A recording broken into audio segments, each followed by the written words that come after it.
name is John Irwin in the Department of Plant Science and Landscape Architecture here at the University of Maryland in College Park.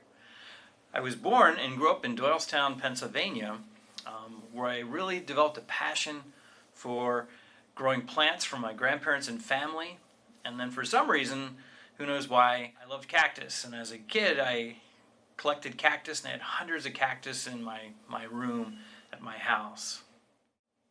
From there, I went to the Michigan State University, where I really had a passion for understanding how the environment affects plant growth. And from there, I went to the University of Minnesota, where I was a professor working in greenhouse production of vegetables and flowers, and did research on how to control plant growth using the environment. My research focuses on the grand challenge of how do we make sure that plants and crops continue to grow well in an increasingly warm world. Most people don't realize that as day temperature exceeds 86 degrees Fahrenheit, that the rate of plant development or leaf unfolding slows, and in many cases photosynthesis slows, and these two things together really can reduce crop yield.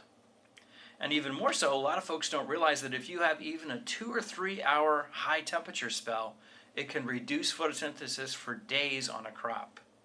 So I'm looking at why that happens, and we know it's associated with a plant growth hormone, and if we can adjust how that plant growth hormone exists in the plant, or its form, or how the plant responds to that hormone, maybe we can make more heat-tolerant plants. So that's a focus of my work.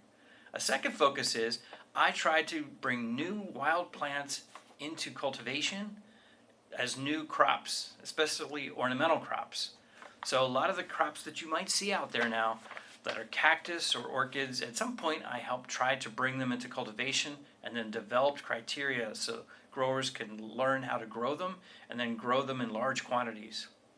My Department of Plant Science and Landscape Architecture educates students for a huge variety of jobs. Examples of jobs that come to my mind are someone could be an orchard manager, they could work for a plant biotech company, or even work on phytopharmaceuticals to use plants to make new drugs. They can plant and raise grapes in a vineyard and then make wine. They could become brewers. They could become plant scientists. They could become crop scientists growing wheat, corn, barley in Maryland. They could become greenhouse growers of flowers or hydroponic vegetables. They could become controlled environment specialists that are growing food in buildings. Or they can become teachers of students or of extension specialists. And lastly, two other areas, of course, are in landscape architecture. We have a fantastic program in landscape architecture to make new landscape architects. And we also have a program where we focus on how to make new teachers for high school or extension specialists.